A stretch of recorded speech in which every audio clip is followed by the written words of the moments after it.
Pi Browser. Banyak orang membuka aplikasi Pi setiap hari, menekan tombol mining, lalu menutupnya kembali. Hari demi hari, bertahun-tahun, dengan satu pertanyaan yang sama di kepala. Pi ini sebenarnya mau jadi apa? Masalahnya bukan karena Pi Network tidak punya kegunaan.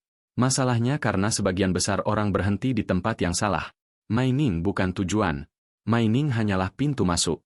Selama Pi hanya dilihat sebagai angka yang terus bertambah, nilainya akan selalu terasa kosong. Tidak bisa diuji, tidak bisa digunakan, dan tidak bisa menjawab kebutuhan nyata. Disinilah banyak orang keliru menilai Pi Network. Karena utility Pi yang sebenarnya tidak berada di halaman mining. Ia berada di tempat yang jarang dibuka, jarang dibahas, dan sering dianggap tidak penting. Pi Browser. Inilah gerbang utama ekosistem Pi. Tempat di mana identitas diverifikasi, aplikasi dijalankan, transaksi diuji, dan perilaku ekonomi mulai dibentuk. Tanpa Pi Browser, Pi hanyalah angka digital. Dengan Pi Browser, Pi mulai berubah menjadi alat ekonomi. Dan di video ini, kita tidak akan berbicara tentang janji masa depan. Kita akan membedah aplikasi nyata yang sudah ada, fungsi yang sudah berjalan, dan utility yang sedang dibangun diam-diam di dalam Pi Browser. Jika Anda ingin memahami Pi Network bukan dari rumor, bukan dari spekulasi harga, tetapi dari apa yang benar-benar sedang dikerjakan, maka bagian ini adalah titik awal yang tepat.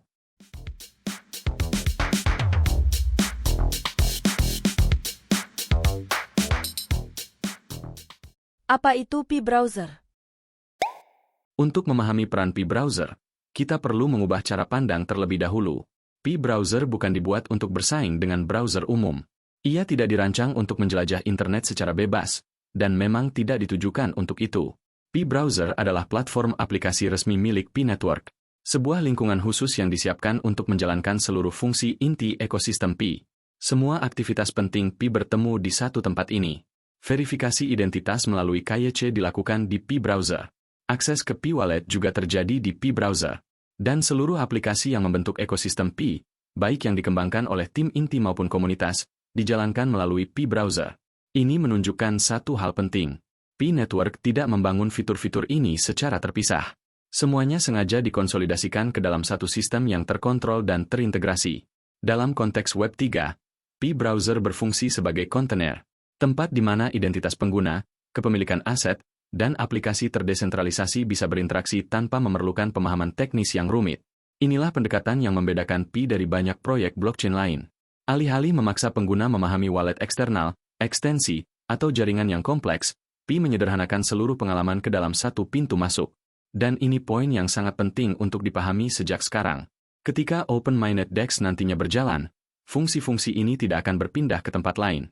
Akses ke utility Pi, aplikasi, transaksi, dan interaksi ekonomi, tetap melalui Pi Browser. Karena itulah, jika kita ingin menilai seberapa serius Pi Network membangun ekosistemnya, maka Pi Browser bukan sekadar fitur tambahan. Ia adalah fondasi operasional dari seluruh utility Pi yang sedang dan akan diuji. Utilitas inti 1. Marketplace. Sekarang kita masuk ke bagian yang paling sering disalahpahami ketika membahas utility Pi Network. Marketplace. Pi Network sejak awal mendukung terbentuknya marketplace berbasis Pi, tempat di mana Pi tidak hanya disimpan, tetapi digunakan untuk menukar barang dan jasa secara nyata. Beberapa aplikasi di Pi Browser mencoba menerjemahkan konsep ini ke dalam praktik. Salah satu contoh yang sering disebut oleh komunitas adalah Pi Chain Mall. Perlu ditegaskan, ini bukan produk resmi Pi Core Team, melainkan inisiatif pihak ketiga yang memanfaatkan infrastruktur Pi. Namun justru disinilah letak nilainya. Marketplace seperti ini bukan dinilai dari seberapa besar skalanya hari ini, bukan dari jumlah produk, dan bukan dari seberapa ramai transaksinya. Yang sedang diuji adalah perilaku ekonomi. Pada tahap awal, sebagian besar marketplace Pi dimulai dari hal yang sangat sederhana. Daftar produk, penjual dan pembeli dari komunitas, transaksi yang masih terbatas. Seiring waktu, modelnya mulai berkembang. Dari sekadar listing menjadi sistem barter. Dari barter menjadi pembayaran Pi untuk barang dan jasa. Dari eksperimen kecil menjadi simulasi ekonomi digital dalam lingkungan tertutup. Inilah yang oleh Pi Network disebut sebagai enclosed economy. Sebuah ruang ekonomi di mana Pi digunakan, diuji, dan diamati tanpa tekanan pasar terbuka. Tujuannya bukan menciptakan euforia, tetapi membangun fondasi penggunaan yang masuk akal sebelum sistem benar-benar dibuka ke publik. Marketplace menjadi salah satu pilar penting dalam pengujian ini. Karena disinilah nilai Pi tidak ditentukan oleh spekulasi, tetapi oleh kesediaan orang untuk menukar Pi dengan sesuatu yang nyata. Ini juga alasan mengapa Pi Network memberi ruang besar bagi pengembang dan komunitas untuk bereksperimen. Bukan untuk menjanjikan hasil instan, tetapi untuk mengamati apa yang bekerja dan apa yang tidak. Jadi ketika kita melihat marketplace Pi hari ini, fokusnya bukan pada ukuran atau kematangannya. Fokusnya ada pada model ekonomi yang sedang dibangun dan diuji secara perlahan. Dan dari sinilah kita mulai melihat bahwa Pi Network tidak hanya berbicara tentang teknologi, tetapi tentang bagaimana sebuah ekonomi digital bisa tumbuh dari penggunaan nyata, bukan dari janji. Utilitas inti 2. Tenaga kerja. Selain marketplace, ada satu fungsi lain yang sering luput dari perhatian ketika membahas kegunaan Pi Network, yaitu workforce dan task economy. Sejak awal, Pi Network mendorong terbentuknya ekonomi berbasis kontribusi. Bukan hanya membeli dan menjual barang, tetapi juga menyelesaikan tugas, memberikan layanan, dan berpartisipasi dalam aktivitas produktif di dalam ekosistem. Beberapa aplikasi komunitas di Pi Browser mulai menguji konsep ini. Pengguna dapat menawarkan keterampilan sederhana, menyelesaikan tugas tertentu, atau membantu kebutuhan komunitas, lalu menerima imbalan dalam bentuk Pi. Penting untuk dipahami, ini bukan konsep bekerja lalu digaji Pi seperti pekerjaan formal. Yang sedang diuji di sini adalah sesuatu yang lebih mendasar. Ini adalah pembuktian bahwa Pi bisa digunakan sebagai alat tukar untuk kontribusi nyata. Bahwa Pi memiliki fungsi dalam mengoordinasikan aktivitas manusia, sekecil apapun skalanya. Dalam ekonomi digital tradisional, model ini biasanya dikendalikan oleh platform terpusat. Platform menentukan aturan, platform memotong biaya, dan platform menjadi perantara utama antara pemberi dan penerima pekerjaan. Pendekatan Pi mencoba jalur yang berbeda. Dengan identitas yang diverifikasi melalui KYC, interaksi dapat terjadi secara peer-to-peer, tanpa perlu perantara besar yang menguasai data, alur kerja, dan hasil ekonomi. Sekali lagi, ini belum tentang skala, belum tentang volume transaksi. Yang sedang dibangun adalah perilaku ekonomi. Bagaimana orang merespons insentif, bagaimana kepercayaan terbentuk, dan bagaimana nilai digunakan dalam konteks kerja dan kontribusi. Jika marketplace menguji Pi sebagai alat tukar barang, maka workforce dan task economy menguji Pi sebagai alat koordinasi aktivitas manusia. Dan dua hal ini adalah fondasi penting bagi ekosistem apapun yang ingin bertahan dalam jangka panjang. KYC, fondasi kepercayaan. Di titik ini, kita perlu membahas satu komponen yang paling sering disalahpahami dan paling sering memicu emosi, KYC. Bagi sebagian orang, KYC dianggap sebagai hambatan. Sebagian lain melihatnya sebagai risiko. Namun dalam konteks Pi Network, KYC bukan dibuat sebagai formalitas administratif. Pi KYC adalah fondasi kepercayaan.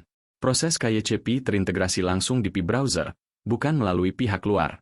Tujuannya jelas dan konsisten sejak awal. Satu orang, satu akun. Tanpa prinsip ini, tidak ada ekonomi digital yang bisa berjalan dengan sehat. Marketplace tidak akan dipercaya. Task economy tidak akan berfungsi. Dan interaksi antar pengguna akan selalu dipenuhi keraguan. Pi Network membangun KYC bukan untuk mempercepat spekulasi, tetapi untuk menciptakan trust layer bagi seluruh ekosistem. Setiap aplikasi di Pi Browser bergantung pada satu hal yang sama. Keyakinan bahwa pengguna yang berinteraksi adalah manusia nyata, bukan akun ganda atau identitas palsu. Inilah mengapa KYC bukan fitur tambahan. Ia bukan opsional. Dan ia bukan pelengkap. KYC adalah infrastruktur inti yang memungkinkan semua utility yang kita bahas sebelumnya bisa berjalan secara berkelanjutan. Tanpa KYC, Pi mungkin bisa menjadi eksperimen teknologi. Tetapi dengan KYC, Pi mencoba menjadi ekosistem ekonomi yang bisa dipercaya. Dan perbedaan inilah yang sering luput dari pembahasan sehari-hari. Permata tersembunyi dan inovasi niche. Di luar marketplace dan task economy, Pi Browser juga menyimpan lapisan lain yang jarang dibahas. Lapisan ini tidak selalu terlihat mencolok, tidak agresif dipromosikan. Namun justru disinilah kita bisa melihat bagaimana Pi digunakan dalam skala yang paling dekat dengan kehidupan sehari-hari. Beberapa aplikasi komunitas lokal mulai memanfaatkan Pi untuk kebutuhan sederhana. Barter antar anggota komunitas. Pertukaran jasa di lingkungan sekitar. Dari layanan kecil hingga bantuan berbasis kepercayaan lokal. Model seperti ini mungkin terlihat sederhana, tetapi sangat relevan. Karena ekonomi tidak selalu dimulai dari transaksi besar, melainkan dari interaksi kecil yang berulang dan konsisten. Di sisi lain, ada juga inisiatif edukasi yang dibangun di atas Pi Browser. Learning Hub berbasis komunitas. Tempat berbagi pengetahuan, materi pembelajaran, dan diskusi terbuka. Fungsinya bukan menggantikan institusi pendidikan, melainkan membuka akses belajar dalam format yang lebih terdesentralisasi dan inklusif. Kemudian ada kategori yang sering disalahartikan, game dan hiburan. Sebagian aplikasi mencoba menghadirkan pengalaman bermain atau konten interaktif dengan memanfaatkan Pi. Perlu ditegaskan, ini bukan game kelas atas, dan bukan pula sarana mencari keuntungan cepat. Yang sedang diuji adalah keterlibatan pengguna. Bagaimana orang berinteraksi, bagaimana perhatian dibangun, dan bagaimana nilai digital digunakan dalam aktivitas hiburan. Ini bukan soal kualitas visual atau skala produksi. Ini adalah eksperimen awal tentang bagaimana Pi bisa masuk ke aktivitas digital sehari-hari, di luar transaksi ekonomi langsung. Dan justru dari eksperimen-eksperimen kecil inilah, kita bisa melihat arah penggunaan Pi yang lebih luas, bukan hanya sebagai alat tukar, tetapi sebagai bagian dari ekosistem digital yang hidup. Menghubungkan semua titik, visi Web 3. Jika kita tarik satu garis lurus dari semua yang telah dibahas, maka pola Pi Network mulai terlihat dengan jelas. Pi Browser berfungsi sebagai lapisan pengalaman pengguna. Satu pintu masuk yang menyederhanakan interaksi dengan teknologi Web 3. KYC membentuk lapisan kepercayaan. Menjaga agar setiap interaksi terjadi antar identitas nyata, bukan sekadar akun anonim. Aplikasi di dalam Pi Browser menjadi lapisan utilitas. Tempat di mana aktivitas ekonomi, sosial, dan digital diuji dalam bentuk paling praktis. Dan Pi sendiri berperan sebagai medium pertukaran internal. Bukan sekadar aset yang disimpan, tetapi alat untuk menggerakkan seluruh sistem. Keempat elemen ini tidak berdiri sendiri. Mereka dirancang untuk saling menopang. Inilah pendekatan Web 3 yang tidak dibangun untuk kecepatan semata, melainkan untuk keberlanjutan dan inklusi. Dalam model Web 2, segalanya memang terasa cepat. Akses instan, pengalaman halus, tetapi terpusat pada segelintir platform besar. Pendekatan Pi berbeda. Prosesnya lebih lambat. Pengujiannya lebih panjang. Namun tujuannya adalah membangun ekosistem yang bisa diakses oleh banyak orang, tanpa ketergantungan pada satu pihak pengendali. Pi Network tidak mencoba menggantikan Web 2 dalam semalam. Yang sedang dibangun adalah alternatif. Sebuah sistem yang tumbuh perlahan, tetapi berakar pada penggunaan nyata dan kepercayaan. Dan dari titik ini, kita bisa mulai menilai Pi Network bukan dari ekspektasi, melainkan dari arsitektur yang sedang dibentuk di hadapan kita. Jalan di depan Pi Network. Pada akhirnya, masa depan Pi Network tidak akan ditentukan oleh seberapa sering ia dibicarakan, tetapi oleh seberapa sering ia digunakan. Utility adalah penentu utama adopsi. Dan adopsi, dalam jangka panjang, akan membentuk nilai sebuah jaringan. Inilah mengapa Mainnet bukanlah garis akhir. Mainnet justru menjadi awal dari pengujian nyata. Di titik itu, Pi tidak lagi dinilai dari potensi, tetapi dari kemampuannya menopang aktivitas ekonomi, sosial, dan digital secara konsisten. Semua yang telah kita bahas hari ini menunjukkan satu hal. Pi Network tidak sedang berlomba untuk terlihat cepat, melainkan berusaha membangun fondasi yang bisa bertahan. Fondasi itu diuji di Pi Browser, melalui aplikasi, melalui interaksi pengguna, dan melalui penggunaan Pi dalam konteks nyata, sekecil apapun skalanya. Karena itu, pendekatan yang paling masuk akal saat ini bukan menunggu spekulasi, bukan pula mengejar ekspektasi jangka pendek. Jika ingin memahami Pi Network secara objektif, buka Pi Browser, amati apa yang sedang dibangun, dan nilai sendiri bagaimana Pi digunakan di dalam ekosistemnya. Dengan cara itulah, kita bisa melihat Pi Network apa adanya, bukan dari rumor, bukan dari janji, tetapi dari penggunaan nyata yang sedang tumbuh di dalamnya.